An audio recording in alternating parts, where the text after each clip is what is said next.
Olá pessoal, bem-vindos a mais uma aula no canal da Universidade da Elétrica. A aula de hoje eu vou apresentar o comportamento da corrente no corpo humano.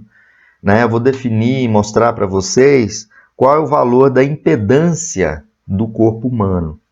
Isso é importante porque nós temos os dispositivos de proteção à corrente diferencial que vai proteger contra choque elétrico por contato direto e indireto.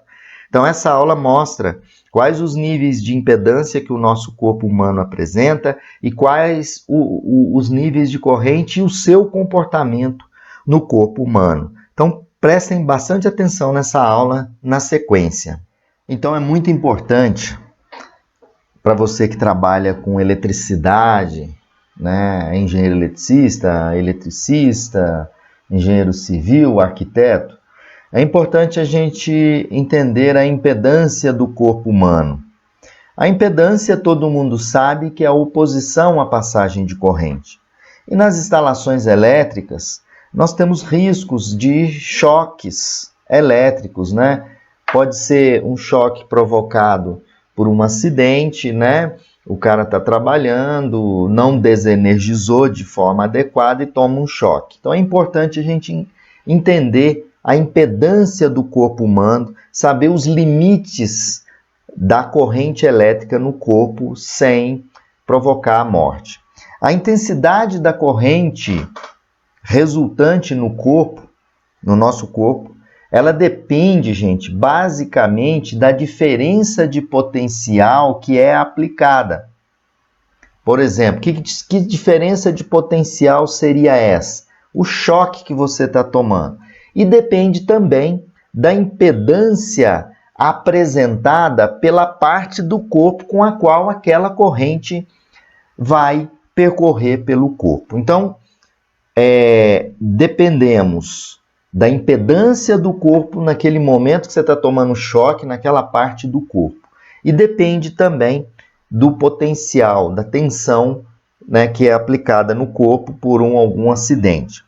A impedância do nosso corpo, ela é dividida em duas componentes. Nós temos uma impedância interna do nosso corpo, que é produzida pelos órgãos internos, Nós temos aí uma impedância interna do corpo, chamada de ZI. Está aqui, a impedância interna, ela tem uma resistência 1, uma resistência 2 e tem uma capacitância interna. E nós temos a impedância da pele, A impedância da pele eu chamei de ZP. Então, como eu tinha comentado anteriormente, o choque depende de quê? Ele depende, da impedância do corpo. O choque que você vai levar, aquela corrente que vai circular, vai depender da impedância do corpo e das partes onde você está tomando choque.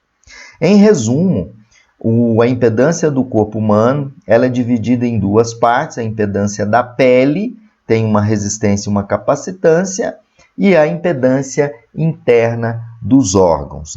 Isso é a impedância interna do nosso corpo humano. A impedância total do corpo humano é em função, como eu comentei, da tensão aplicada, apresentando um valor para a impedância do corpo humano que não é superior a 1 kΩ, ou seja, 1000 ohms, que representa um choque entre as mãos ou entre uma mão e pé do mesmo lado do corpo humano, para 95% da população. Isso, uma diferença de potencial superior a 200 volts. Então, a impedância média do corpo humano é 1000 ohms, Então, isso é importante a gente observar. A impedância do corpo humano tem um gráfico que eu apresento ela aqui para vocês, que depende muito da tensão aplicada.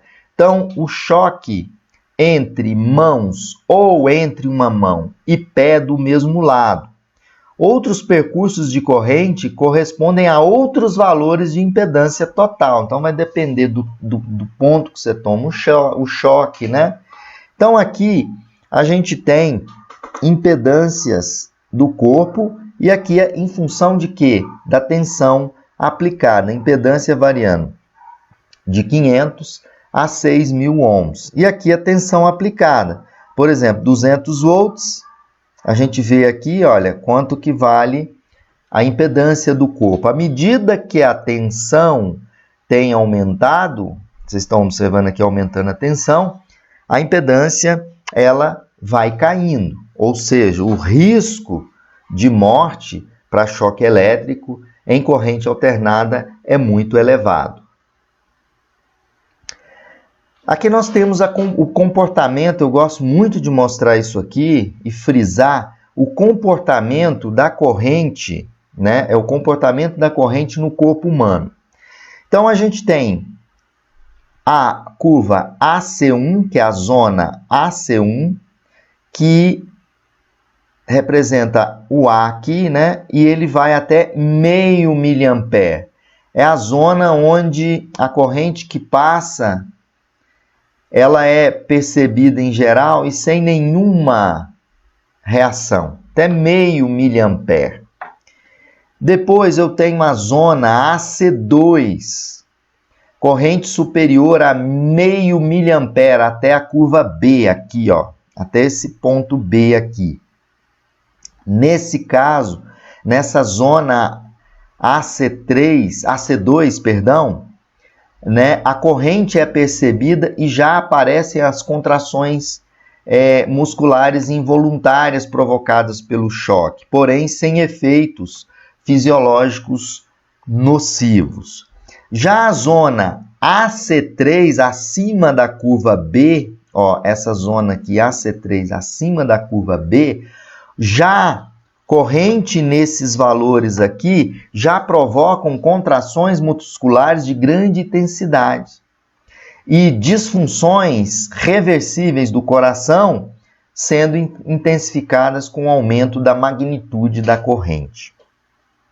Já a zona AC4, acima dessa curva AC1 aqui, o que vai acontecer? Efeitos patofisiológicos podem ocorrer como parada cardíaca, parada respiratória, queimaduras e outras, né, injúrias celulares.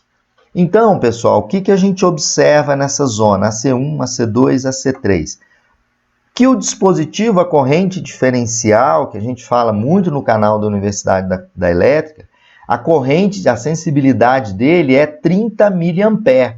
Ou seja, aqui tem 20, 50, 30 miliamperes aqui no meio. O dispositivo já atua, fazendo o quê? Uma precaução para que a gente não atinja a AC3, que vai ocorrer contrações musculares, né? E pode provocar dano à saúde. Então, isso aqui é o comportamento da corrente para frequências de 15 a 100 Hz no corpo humano.